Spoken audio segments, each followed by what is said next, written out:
Olá, telespectadores, bem-vindos novamente ao programa CPLP na GMN. Como já sabemos, este programa tem como objetivo apresentar-vos as últimas informações ocorridas na comunidade dos países de língua portuguesa. Iniciamos com a primeira informação. Xanana Guzmão defendeu a opção de Timor-Leste comprar a participação maioritária no consórcio do Greater Sunrise. O representante especial do governo timorense afirmou que as dúvidas levantadas sobre o projeto devem ser estudadas e alvo de reflexão profunda e honesta. Xanana Guzmão deixou em particular referências a críticas e dúvidas levantadas pela Fretilin, atualmente na posição. O ex-presidente e o ex-primeiro-ministro de Timor-Leste afirmou que quando foi negociado o anterior acordo com a Austrália, não havia tantas dúvidas. Não se pode dizer sim. Para conseguirmos a independência, perdemos 200 mil pessoas.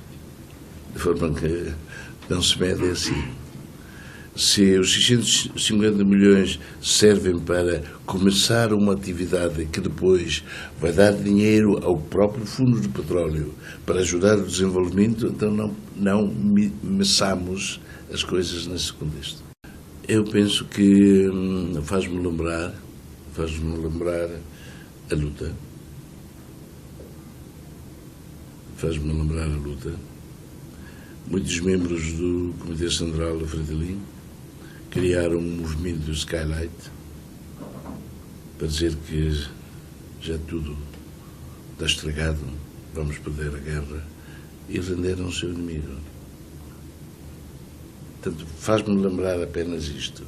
Eu quero lembrar apenas as pessoas para pensarmos corretamente, para medirmos bem o que é que se quer, o que é que se obteve e para quê.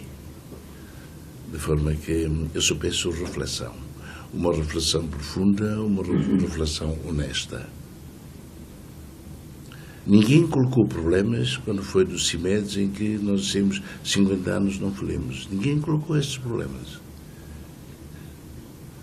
Agora que conseguimos aquilo que é do nosso direito, há tantas perguntas, há tantas dúvidas, mas as dúvidas existem para depois serem aclaradas. Às vezes, quando se aclara uma dúvida, a pessoa que tem essa dúvida não sente que ele provocou uma dúvida incorreta. Eu penso que está tudo aberto. Está tudo aberto. Se vantajosa para o país, foi por isso é que nós, com ConocoPhillips e com Shell, insistimos e eles respeitaram os nossos desejos, os nossos anseios de trazer para o nosso solo, é que disseram, então, comprem. Hoje já explicaram. Eles preferiam levar para o outro lado. Mas porque nós insistimos, eles disseram, nós respeitamos os vossos desejos, os vossos anseios, os vossos planos, então comprem. De forma que eu só peço para dizer que em processos de desenvolvimento, a não ser em países onde não há democracia, as coisas são feitas, eu digo, tu fazes, mas como somos o país mais democrático da Ásia, aceitamos que a democracia às vezes não segue os princípios democráticos, porque a democracia não é para levantar questões, a democracia serve para levantar questões, estudá-las. Às vezes ainda não estuda as questões, só levanta. E depois estuda, há uma questão, estuda a questão e aponta uma solução. Mas não. Nós usamos a democracia só para levantar problemas. E não temos uma mínima ideia de uma opção, de uma alternativa. Não se pode medir em questão de tempo. Mede-se no resultado desse esforço ao longo do tempo. Se é tempo perdido, se depois de muito tempo não conseguimos nada. isto é tempo perdido. Portanto, o tempo somede a nossa vontade, a nossa determinação e a firmeza de princípios, só. Responsáveis da ConocoPhillips e da Shell afirmaram que desinvestiram no Greater Sunrise por discordarem da estratégia de um gasoduto para Timor-Leste. Reconhecem, contudo, que se trata de um ativo de grande qualidade. O presidente da ConocoPhillips Austrália, Chris Wilson, e vice-presidente da Shell Austrália, Cecil Wake, explicaram em Singapura que a discordância sobre a estratégia de desenvolvimento motivou a venda das participações do projeto petrolífero timorense. Os responsáveis das petrolíferas falavam à margem da concretização da compra pela petrolífera Timor Gap das participações da ConocoPhillips e da Shell no consórcio do Greater Sunrise. Wilson, Wake e Xanana Guzmão assinaram o último documento de formalização da compra por $650 milhões das participações das duas petrolíferas. Chris Wilson rejeitou que o facto de a ConocoPhillips sair do projeto possa levar a questões sobre a viabilidade ou sobre o valor do ativo. Disse também que a Shell não partilha da mesma opinião de Timor-Leste sobre o desenvolvimento dos campos. Segundo a representante, a Shell acredita que os campos de Sunrise são um ativo de grande qualidade e é um operador de grande qualidade. Sobre a futura ligação da Conoco a Timor-Leste, Wilson disse que a Woodside é uma operadora muito credível e que a petrolífera continuará ligada ao país através da operação no campo de Baio Undang. O responsável mostrou-se igualmente otimista quando a conclusão em breve dos acordos de transição necessários no quadro do Tratado Permanente de Fronteiras Marítimas entre Timor-Leste e Austrália. Numa declaração sobre migrantes retidos no mar Mediterrâneo, o ministro da Administração Interna afirmou que Portugal participa em coligações de boa vontade. Esta é mais uma participação de Portugal numa solução ad hoc relativamente a situações de embarcações no Mediterrâneo, à deriva, em que Portugal mais uma vez participa naquilo que temos designado por coligações da boa vontade, neste caso com a Alemanha, a França e o Luxemburgo. Queria dizer-lhes que a posição portuguesa, desde o verão passado, quando se iniciaram estas situações de barcos que não são aceites no porto mais próximo, sem que exista uma prévia definição de disponibilidade de acolhimento, tem sido de participar em todas estas situações excepcionais. E isso tem marcado a nossa abordagem da questão migratória, mas dizendo sempre que esta não é a forma de resolver esta situação. Esta situação exige, em articulação com a Comissão Europeia, uma solução permanente à escala europeia, mas em plena consonância com os princípios que vimos reiteradamente a assumir. Participamos, neste caso, em articulação com o Governo de Malta, como temos feito noutros casos com a Itália, no acolhimento, numa disponibilidade que é, relativamente a um barco que tem 64 pessoas a bordo, de acolher até 10 cidadãos. Muito obrigado. Tem noção de quando é que podem chegar a Portugal? O que tem acontecido sempre é a deslocação de uma equipa do CEF ao local, que participa com a Comissão Europeia e a Agência Europeia de Asilo na triagem das pessoas. Normalmente demora entre 2 semanas a um mês. Queria dizer-lhes que desde que estes fenómenos começaram, nós participamos até agora no acolhimento de pessoas de 6 barcos e recebemos já 106 pessoas. O primeiro-ministro português apontou a celebração de parte do 10 de junho fora de Portugal como mais uma coincidência de pontos de vista entre o governo e presidente da República. António Costa considera natural a escolha de Cabo Verde. Em Cabo Verde foi acolhida muito bem. Tive a oportunidade de dizer e reafirmo, as relações são relações fáceis, de intimidade, de cumplicidade, de relações de história, laços de cultura. Daí que é natural que essas comemorações se façam em Cabo Verde, mas tendo em conta também que nós temos uma comunidade portuguesa em Cabo Verde. Mas eu creio, do ponto de vista da nossa leitura, é que celebramos muito mais do que isto. Celebramos a diáspora cabo-verdiana também que está nos mesmos lugares, das mesmas cidades, nos Estados Unidos da América, em França, em Luxemburgo, na Holanda. Portanto, essa relação existe de facto. Eu creio que o 10 de junho pode ser um símbolo desta vasta diáspora, nação diaspórica portuguesa e cabo-verdiana, sobre aquilo que vai deixar como benefício é o reforço dessas relações a nível da sociedade, a nível social, o reconhecimento das boas relações que nós temos e temos estado a cultivar. Deu-se o caso que, quer eu na campanha eleitoral para as legislativas, quer o Sr. Professor Marcelo Rebelo de Sousa na campanha eleitoral para a Presidência da República, ambos defendemos que o Dia de Portugal, de Camões e das comunidades portuguesas deveria passar a ser comemorado não só no território português, mas também junto das comunidades portuguesas. Foi assim que iniciamos, logo em conjunto, no primeiro ano de mandato do professor Marcelo Rebelo de Sousa, as comemorações em Lisboa e em Paris, no Porto e no Brasil, depois em Portugal e nos Estados Unidos. E faltava-nos agora ir ao continente africano.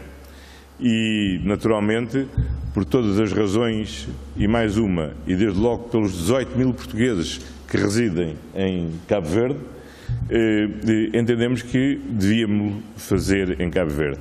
Tivemos um excelente acolhimento por parte das autoridades cabo-verdianas, quer do Sr. Primeiro-Ministro, quer do Sr. Presidente da República de Cabo Verde, e, portanto, eu acho que vai ser um momento muito importante de continuarmos a manter esta tradição de celebrar em Portugal e celebrar junto também das nossas comunidades portuguesas. Nós tendemos muitas vezes a achar que só há uma comunidade, que esta relação de migração entre Portugal e Cabo Verde é só no sentido de Cabo Verde em direção a Portugal. Não é verdade. Há também muitos portugueses que são emigrantes em Cabo Verde. Em Portugal, o shampoo sólido dispensa embalagem. As compras a granel viajam em sacos de pano ou frascos. Passam-se meses sem ser necessário despesar o lixo. Isso porque a Ana Milhazes quase não o produz desde que estipulou a meta zero.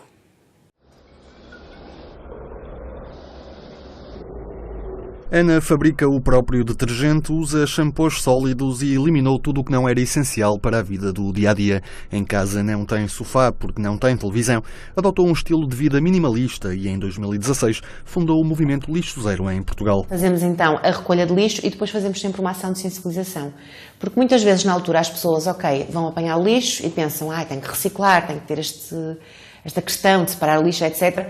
Mas não pensam muito na parte que nós podemos fazer antes sequer de termos lixo, que é de facto prevenir a produção de lixo. Ana quer dar o exemplo a uma sociedade de consumo e alerta que mais importante que limpar o lixo nas cidades ou na natureza é recusar o plástico, embalagens e tudo o que não seja indispensável. Em caso de dúvidas, tem também um plano de contingência. É muito fácil nós olharmos para algo.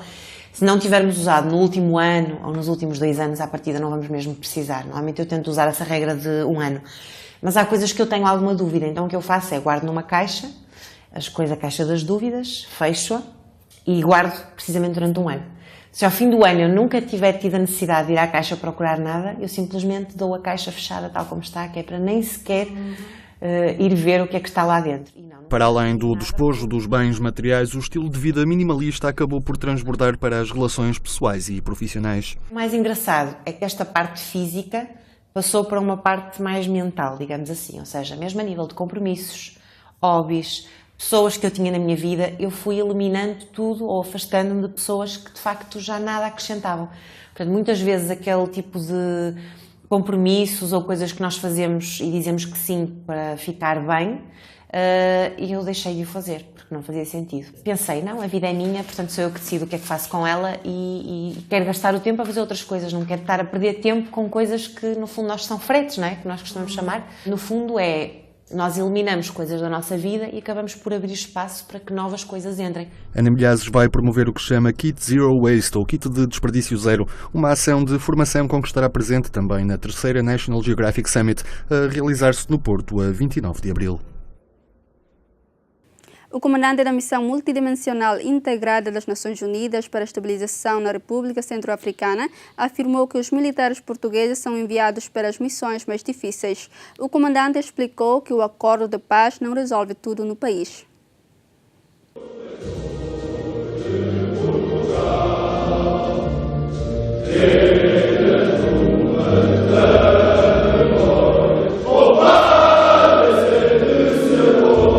Fazem parte do projeto europeu de treino militar na República Centro-Africana. São militares portugueses e já considerados os Ronaldos de missões impossíveis. And I remind the whole world all the time when I say that they are my Ronaldo. I mean it. It's not just words. Sim, sem dúvida, as nossas forças têm sido absolutamente decisivas na consecução do processo de paz. Eu lembro que há 2 meses atrás a 4ª Força esteve empenhada em violentos combates que permitiram desmantelar a UPC, o quartel-general, e levar à rendição das forças da UPC. Chama-se MINUSCA, a missão multinacional que pretende dar capacidade de defesa às Forças Armadas da República Centro-Africana. Um projeto que envolve 12 países e com Portugal nos comandos. Faltam 3 meses para terminar a missão. As Forças Armadas portuguesas proporcionaram todas as condições. Os ramos das Forças Armadas disponibilizaram dos seus melhores recursos para o cumprimento da missão. Liderámos a missão durante este período e acho que, modéstia à parte, não posso advogar em causa própria, julgo que com grande sucesso. A República Centro-Africana caiu no caos e na violência em 2013. Isto depois do derrube do ex-presidente François Bozizé, o que acabou por suscitar a oposição de outras milícias agrupadas com a designação anti-Balaka. Mas no início de fevereiro foi assinado um acordo pelo governo da República Centro-Africana e por 14 grupos armados no âmbito de um processo de paz. Eu julgo que há fundadas esperanças que a situação possa vir a melhorar. Agora, a história dos anteriores acordos de paz não é uma história boa, não é? E de qualquer modo temos aqui também alguns grupos armados que não são os principais, mas são grupos armados que não têm, que são chamados mais grupos de autodefesa, que estão muito implantados em termos locais, não têm lideranças políticas e esses são mais difíceis de incorporar no processo. Porquê? Porque de facto não têm a liderança política que participou, não assinaram o acordo e, portanto, vão trazer, em termos locais, em algumas regiões, alguns problemas que terão que ser resolvidos. O conflito neste país já provocou 700 mil deslocados e mais de 500 mil refugiados, colocando ainda 2,5 milhões de pessoas a necessitarem de ajuda humanitária.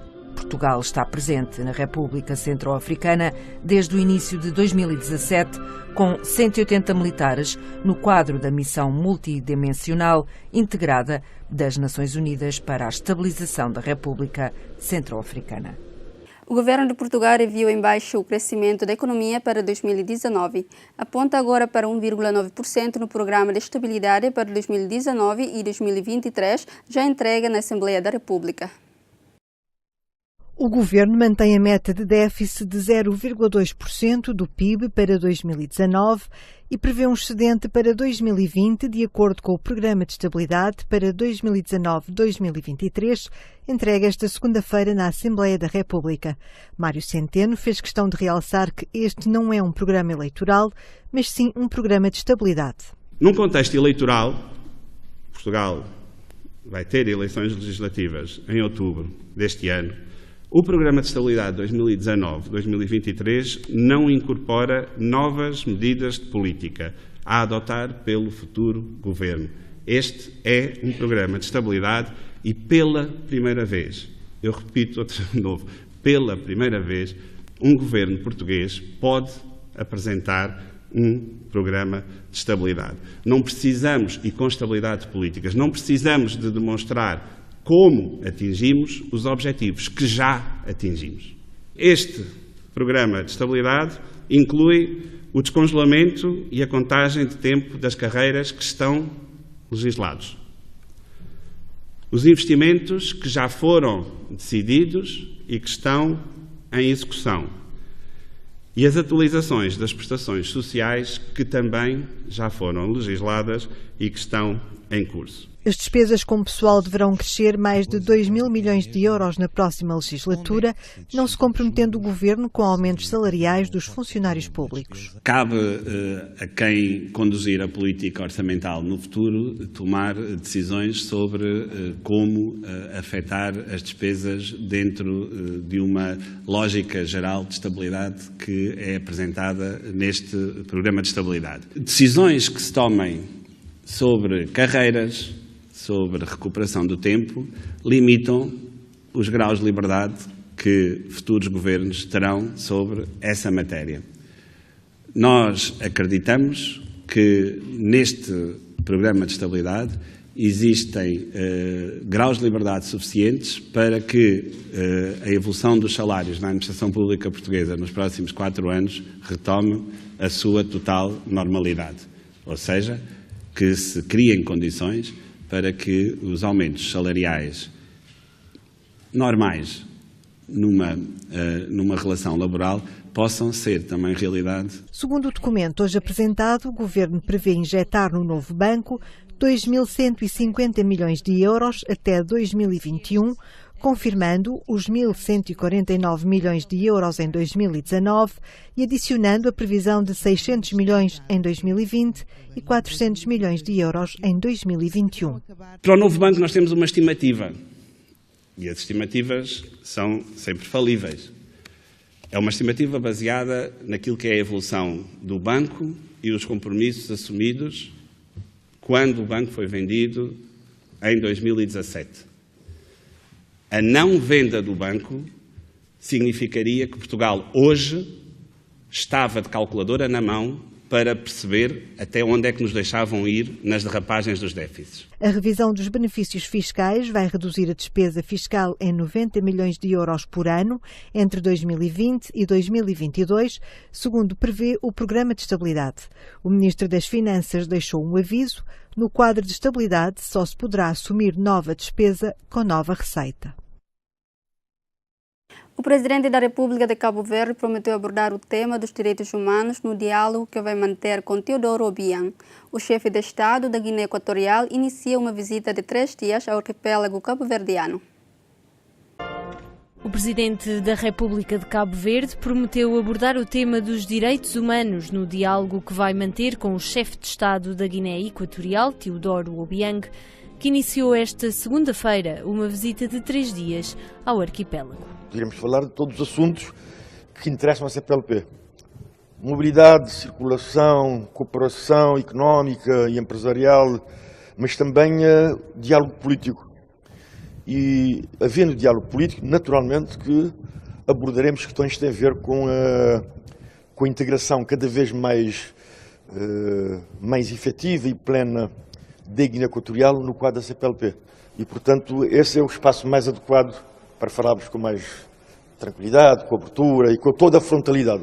Portanto, tudo será abordado neste encontro dos dois. Sobre a pena de morte que ainda vigora na Guiné Equatorial, o mais recente país a entrar para a CPLP, Jorge Carlos Fonseca referiu que a comunidade dos países de língua portuguesa tem um quadro de princípios, valores e metas que Obiang conhece. No plano bilateral, o chefe de Estado cabo-verdiano disse que o seu país tem interesse em aprofundar o relacionamento com a Guiné Equatorial em áreas como as energias, novas tecnologias de informação, comunicação, cultura, navegação aérea e várias outras que possam proporcionar-se através daquele país. Nesta visita, acrescentou, está previsto que sejam assinados alguns acordos, nomeadamente de proteção e promoção de proteção recíproca de investimentos, para prevenir a evasão fiscal e a supressão de vistos. O presidente da Agência para o Investimento e Comércio Externo de Portugal disse à Lusa que Portugal é uma plataforma entre a China e os países africanos de língua portuguesa, uma oportunidade econômica inevitável para as empresas. Luís Castro Henriques falava à margem da conferência O Futuro de Macau na Nova China, organizada pela agência Lusa. O evento decorreu no Centro Científico e Cultural de Macau, em Lisboa. Relativamente à abertura de uma delegação da AICEP em Cantão, Luís Castro Henriques disse que o objetivo é que esta aconteça o mais depressa possível. Adiantou também o processo de seleção está lançado. Demograficamente, os PALOPs em particular vão ser dos países que vão crescer mais no mundo nos próximos 30 anos. Portugal hoje em dia está integrado no maior mercado e no mercado mais rico do mundo. E a China obviamente é um país a crescer e que continua a crescer. Como eles dizem, estão numa crise, mas mesmo assim crescem a 6%. E, portanto, a oportunidade económica hoje já existe, mas acima de tudo o que as empresas portuguesas têm de perceber é que a oportunidade económica vai ser inevitável e, portanto, têm de se preparar para poder começar a trabalhar agora, para estarem prontas para trabalhar em escala mais tarde. Portugal tem, de facto, 2, 3 vantagens competitivas muito relevantes. A primeira é estar integrada no maior mercado do mundo. Em termos de valor, é maior que a China, não é? O segundo aspecto, e que não é despiciente, é que o enquadramento regulamentar, portanto, para os contratos, como estava aqui a ser referido pela Confederação de Empresas, europeu é fantástico, é estável e acaba por ser conhecido por todos. E, portanto, tanto para chineses como para países de língua portuguesa ou da América do Sul ou de África, é fácil operar nesta estrutura regulamentar e contratual. E, portanto, eu creio que estas duas vantagens são ótimas para se centralizar aqui e utilizar Portugal como plataforma. Depois há um terceiro aspecto que é muito relevante, que é nós temos um conjunto de empresas hoje em dia, que já são empresas, eu diria, quase globais, mas que têm uma presença muito, muito grande nos PLPs. Ora bem, nada melhor do que estas empresas para poderem fazer parcerias entre os PLPs e a China. O nosso objetivo agora de abrir em Cantão é o mais depressa possível. Portanto, o processo de seleção está lançado. Assim que estiver encerrado e todos os procedimentos de acreditação e credenciação estiverem prontos, o nosso objetivo é colocar um delegado em Cantão, um ou uma, não sei, ainda, o mais depressa possível. Durante a intervenção no painel As Pontes para a Lusofonia, o presidente da AICEP recordou o potencial do mercado CPLP com perto de 300 milhões de pessoas. Considera-o um bloco que vai crescer de forma significativa nos próximos anos e relevante do ponto de vista econômico. O ministro adjunto da Economia português considerou que as relações entre Portugal, China e o mundo falante de português têm um caminho de progresso significativo. Para o governante, Macau pode desempenhar um papel muito importante nesse relacionamento.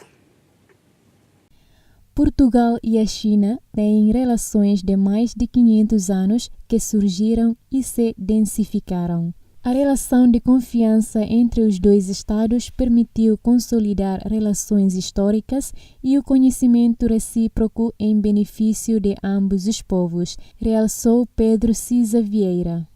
O ministro português falava no encerramento da conferência O Futuro de Macau na Nova China, organizada pela agência Lusa no Centro Científico e Cultural de Macau, em Lisboa. Portugal e a China têm relações de mais de 500 anos que surgiram e se densificaram sobretudo a propósito de Macau.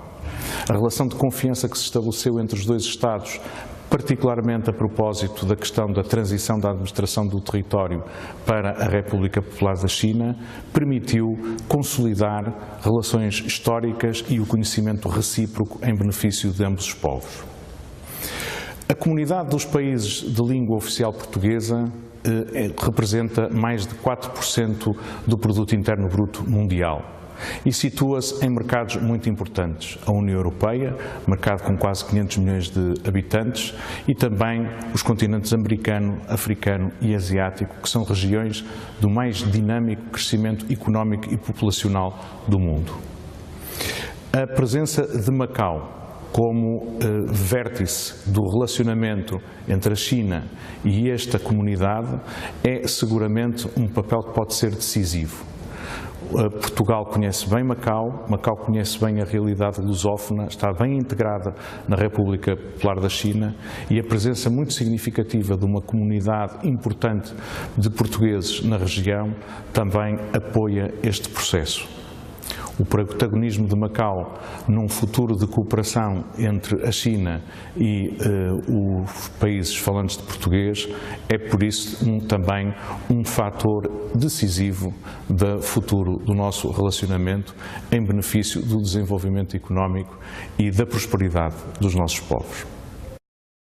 Numa mensagem em vídeo, O ministro adjunto e da Economia salientou o protagonismo de Macau num futuro de cooperação entre a China e os países falantes de português. Pedro Cisa Vieira indicou ainda que a comunidade de países de língua portuguesa representa mais de 4% do produto interno bruto mundial.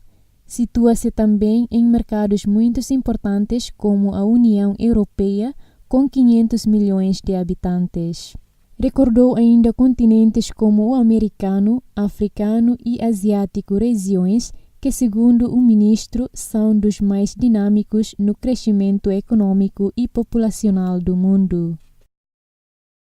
A vice-presidente portuguesa da Câmara de Toronto, Ana Bailão, foi homenageada pelo Clube Português de Mississauga com o Prêmio Espírito Comunitário.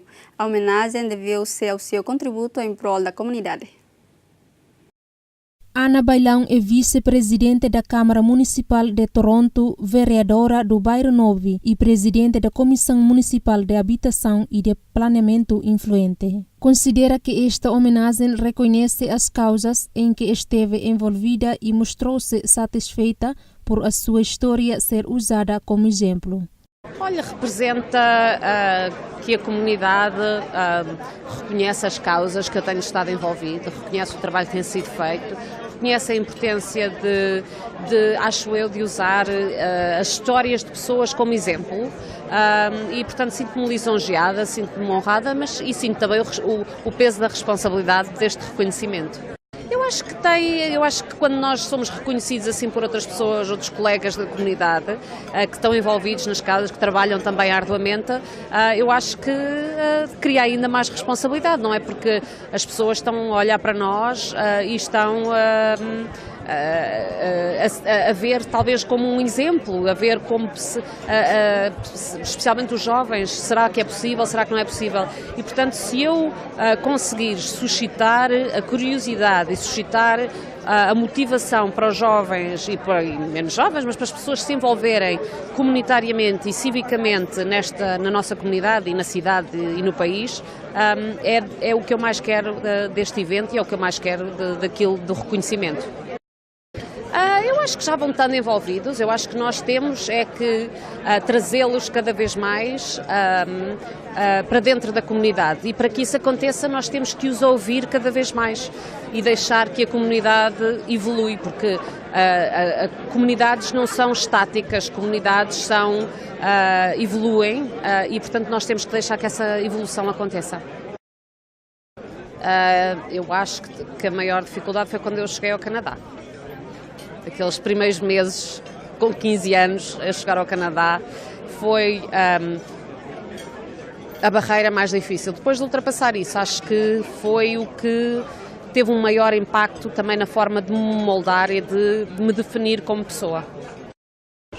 A barreira da língua, a barreira de deixar amigos, de deixar família, barreiras de adaptação a um país diferente, a um país novo, numa idade em que não são idades fáceis, não é? Ser um teenager e deixar tudo o que se conhece para trás e vir-se para o outro, um mundo novo, não é propriamente fácil. E por isso acho que foi a etapa mais difícil, mas também a etapa que eu hoje olho para trás e que mais me marcou. O presidente da Câmara Municipal de Toronto, John Tory, também presente no evento, disse que a Ana Bailão é um bom exemplo da integração da comunidade portuguesa na sociedade canadiana. Nós escolhemos a Ana Bailão porque, pronto, como eu disse, já foi sempre homens e nós aqui no PCCM tivemos uma reunião e escolhemos a Ana Bailão porque ela também tem feito para a comunidade, para o ward dela lá em baixo e para toda a comunidade que ela representa. Tem feito um bom trabalho e achamos que havia de ser ela e foi escolhido pela direção. Que seria a Ana Bailão este ano a primeira senhora a ser homenageada por este Spirit Award. Temos muita gente aqui que estão também na linha de ser homenageados e com certeza vai haver mais senhoras e homens. Portanto, acho que o nosso objetivo da Spirit Award, que somos os únicos que fazemos, é ir diretamente a essas pessoas e todos vão ter a oportunidade, com o tempo, lá chegarmos a todos. Ana Bailão já esteve envolvida em diversas associações. Fundou a Luso Ken Tuna e foi diretora da Aliança de Clubes e Associações Portugueses do Ontário. Foi ainda presidente da Federação de Empresários e Profissionais Luso-Canadianos, após ter passado também pelo setor. É vice-presidente da autarquia canadiana desde 2017.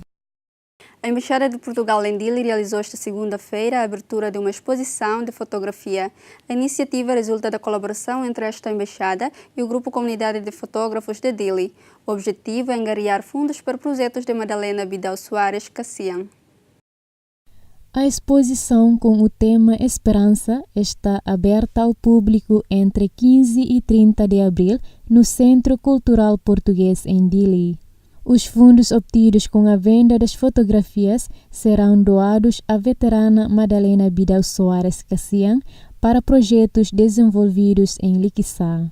O coordenador da comunidade de fotógrafos de Dili, Alibaba Timor, recordou o envolvimento da veterana Cassian no desenvolvimento da educação em Timor-Leste. O embaixador de Portugal em Dili, José Pedro Machado Vieira, referiu a cooperação entre a embaixada e o grupo de fotógrafos voluntários no apoio à veterana. Estão expostas 34 fotografias a um custo de $200 cada. A área da educação é uma área prioritária para Timor-Leste e para Portugal, portanto é a face mais visível da cooperação portuguesa, é exatamente a educação e relacionada com ela a luta contra a pobreza, como a senhora Secretária de Estado já referiu, é um dos aspectos da nossa cooperação e que tem resultados e que tem tido resultados concretos. Relativamente a esta exposição, o que eu lhe posso dizer é que foi um desafio que nos foi lançado pela Dili Photographic Community, com o intuito, lá está, de apoiar também iniciativas na área da educação, no caso pela Dona Madalena Bidal Soares, e penso que conseguimos ter uma iniciativa muito digna e demos espaço aos fotógrafos timorenses neste Centro Cultural Português, que está aberto a todos, que é um centro que está integrado na comunidade e que se destina a ter uma interação especialmente com a comunidade timorense. Portanto, estamos muito satisfeitos por terem vindo fazer a exposição aqui neste Centro Cultural. Recorde-se que Madalena Bidal Soares Cassian já construiu 5 escolas no município de Liquiçá com o dinheiro que recebe da sua pensão de veterana. Em 2013, recebeu o Nobel Peace, um prêmio das Nações Unidas que procura apoiar as mulheres, paz e a segurança na Ásia. Domingos Abrantes, José Pedro Soares e Afonso Rodrigues figuram entre a meia centena de ex-presos sobreviventes que passaram pela fortaleza de Peniche. Estiveram 2.000 presos nesta prisão política da ditadura em Portugal.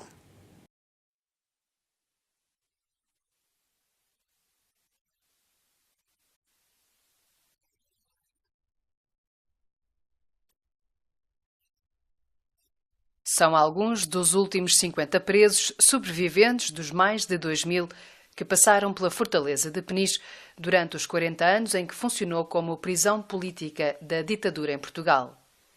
Foi em Peniche que Domingos Abrantes esteve encarcerado 9 anos e casou com a esposa, provavelmente num dos casamentos mais curtos da história. Foram uns minutos, né? Portanto, declara Rebebel Pardais, aquelas histórias formais, assinámos, a família saiu e eu voltei à cela, portanto foi um casamento, a família depois foi comemorar lá fora o casamento e as pessoas tinham vindo. Então, a única fotografia que eu tenho de casamento é lá fora, nas pessoas onde não está o noivo. É uma fotografia de casamento da noiva, com os padrinhos e amigos, mas não tem o noivo. Antes passou 5 anos sem ver a companheira, até ao dia em que lhe foi concedida uma visita de 5 minutos com que não contava. Com a Avantes no bolso, passou para a visita sem ser revistado. Todos aqueles 5 minutos foi a elaborar, não a saber como é que ia a vida dela, a reconstituição da vida, para mim, a saber como é que ia salvar a mercadoria. Terminada a visita, enfrentou o guarda baixo e gordo, estugou o passo para o deixar para trás e, adiantando-se, conseguiu mandar os jornais para o piso desativado do pavilhão sem ser descoberto. De maneira que dissemos aos guardas, que ele estava desativado, tinha muito pó, cheirava mal, né? E, portanto oferecemos para lavar aquilo. Os guardas nem queriam acreditar. Nem queriam acreditar, porque se tivesse oferecido para ir lavar o pavilhão. Né? Lá fomos com uns baldes, umas fragonas, lavar aquilo e lá recuperámos a mercadoria. José Pedro Soares, condenado a 3 anos e meio, fazia da enfermaria local para trocar informações entre presos de diferentes pavilhões que de outro modo não contactavam. Nós preparávamos informações, escrevíamos num papel pequenino aquilo que queríamos transmitir aos nossos colegas, embrulhava-se tudo muito bem e juntávamos com miolo de pão, fazíamos assim uma massa. Então havia aqui um banco. E nós nunca entrávamos todos, vinhamos geralmente 2, enquanto um estava lá dentro, o outro sentava-se no banco e colava no banco, assim por baixo era um branco corrido, talvez para 2, 3 pessoas, e depois íamos embora e depois sabíamos que o pavilhão seguinte pedia para vir à enfermaria a seguir. Memórias vivas que tendem a apagar-se com a morte dos últimos resistentes que passaram por Peniche. Guardá-las para as futuras gerações é o objetivo do projeto para a Fortaleza de Peniche, que está em obras para aí ser instalado o Museu Nacional da Resistência e da Liberdade. Houve uma resolução do Conselho de Ministros, 1946, que decidiu que aqui neste espaço havia o Museu Nacional da Resistência. Não pode deixar de que era onde nós nos interrogarmos, porque é que, ao fim de 43 anos, não temos aqui um museu. Todos os símbolos do fascismo só estava este. E este teve também ameaçado de desaparecer. É uma conquista agora. Hoje é uma grande alegria chegar aqui, 45 anos depois, e ver os edifícios que ainda há 3 anos se falava que iam ser destruídos para dar lugar a um hotel de luxo, acho que é muito importante, figurar, perpetuar para o futuro, sobretudo para as futuras gerações e as jovens gerações, o que foi de facto o fascismo, o que foram as prisões fascistas, o que foi a luta pela liberdade, acho que é muito importante isso. Em Portugal, 20 pessoas com idades entre 10 e os 86 anos mantêm a tradição do teatro popular religioso na aldeia de Pousada, na Guarda. O espetáculo de teatro popular religioso A Última Ceia é interpretado por cerca de 20 pessoas que vivem ou têm ligações familiares à aldeia de Pousada, no concelho da Guarda. A iniciativa do Grupo Cultural e Desportivo Pousadense e da Câmara Municipal da Guarda envolve atores amadores de várias idades e categorias profissionais. Vê-se aqui uma mistura de gerações, digamos assim. E isso aí também é que faz este projeto saudável e valoroso, digamos assim. Esta mistura de idades e não só de idades, de profissões, portanto, tudo isso faz este projeto valoroso. Pela primeira vez, o espetáculo comunitário tem a coordenação geral, encenação e texto do ator e encenador Daniel Rocha. Sabendo eu toda a tradição que esta aldeia tem no teatro religioso, para mim é um desafio enorme, porque não posso falhar, digamos assim, na forma como pego na história e a trago para aqui. Os participantes estão habituados a estas andanças, por isso admitem que nada lhes mete medo. Fiz de Herodes, fiz de Pilatos, também fiz de Imperador, que era um drama que fizemos aí, eu fazia de Imperador, e fiz de Barrabás também. E este ano, de que é que faz? Este ano sou o São João. Está tudo a correr bem, o grupo é unido, alegre, levamos isto de uma forma muito até leviana e está tudo ótimo. Estamos muito contentes, estamos felizes pelo trabalho que estamos a conseguir e os ensaios correm de vento em popa. A peça A Última Ceia será representada ao ar livre na Sexta-feira Santa, a partir das 22 horas. Foram as informações dadas nesta edição. Não se esqueçam de acompanhar o programa CPLP na GMN, às segundas e quintas, às 5 horas da tarde, e repetição às terças e sextas, à mesma hora. Até a próxima.